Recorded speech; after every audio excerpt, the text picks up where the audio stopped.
and welcome. We have a battle to fight for Sparta! Or, not Sparta, Narnia! For Narnia! And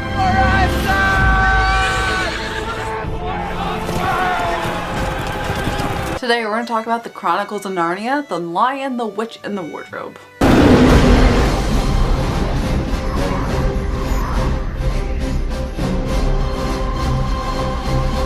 The Chronicles of Narnia, The Lion, the Witch, and the Wardrobe was released in 2005. It is our first of our Chronicles of Narnia film series.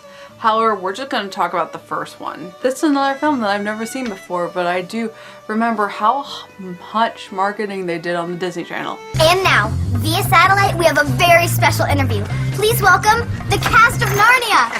Hi, Mike and Sally! Hey guys, thanks for joining us. Especially with the movie surfers and the behind the scenes promos that were going on. And I got to go all the way to New Zealand to meet the 4 young actors on the set.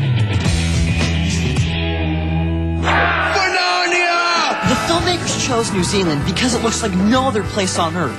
And apparently it was a really successful film, but fandoms didn't exist back then apparently, because I've never heard anyone confess their love for these Chronicles of Narnia films. Honestly, the only fandom reference that I had to these films was the Chronicles of Narnia.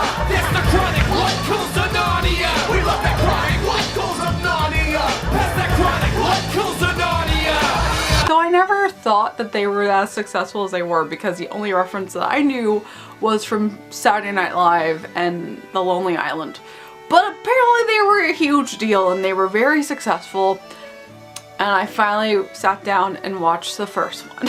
What took you so long? Our 4 children that are stars of this film are Georgie Henley, Gander Keynes, William Moseley, and Anna Popplewell. Then we have Tilda Swinton and James McCoy, who are much more well known. And Tilda Swinton is wonderful and she's beautiful as White Witch in this. How dare you come alone? I tried. Edmund, I asked so little of you. They just don't listen to me. Couldn't even do that. It is based on a series of books written by C.S. Lewis, and I feel like I'm more familiar of the books growing up, and everyone knows about the books, but again, I didn't realize how huge this movie was and how well it actually did. The idea is actually really a strange concept. It takes place during World War II, and these 4 kids end up getting transported to a different home so they're safe from the bombings that are happening in London, and they end up playing hide and seek one day and getting transported into a wardrobe to Narnia. You stop shoving.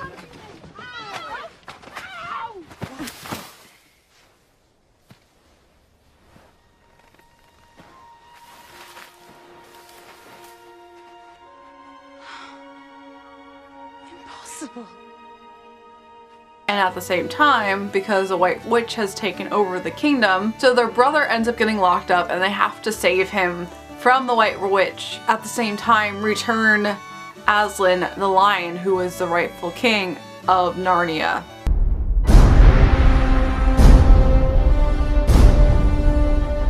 Aslan, we need your help.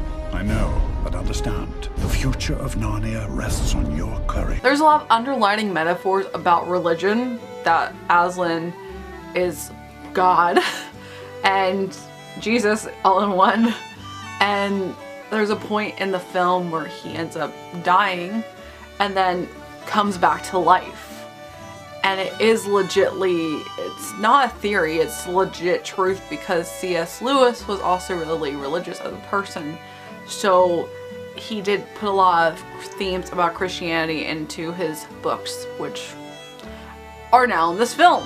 I also didn't realize that this was a Christmas film because Santa's here. Merry Christmas, sir. It certainly is, Lucy, since you have arrived. Oh, and what did Santa bring you for Christmas? Thank you, sir. But I think I could be brave enough. Trust in this bow, and it will not easily miss.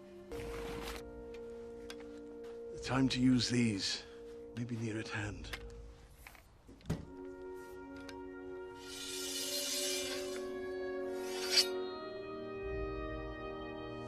sir. A sword?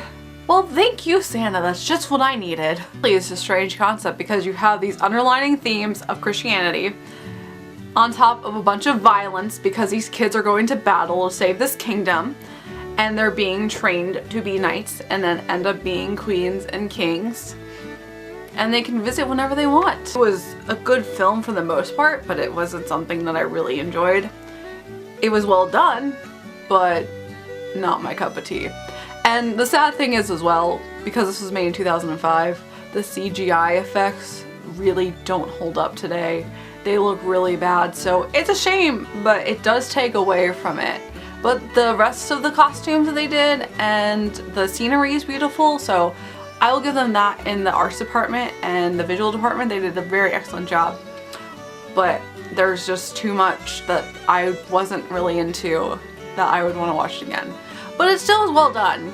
And there's 2 other films, so if you do like this, there are 2 other films to check out. I haven't seen them and I probably won't see them, so I can't tell you if they're good or not, but let me know if you've seen the other ones, if they're worth checking out or not. In a sense, this is a good transition because we're gonna go into our holiday films from now on. And tomorrow we're gonna talk about the Nutcracker and the 4 Realms, so you can stay tuned. And as always, I hope you have a magical day and I will see you real soon.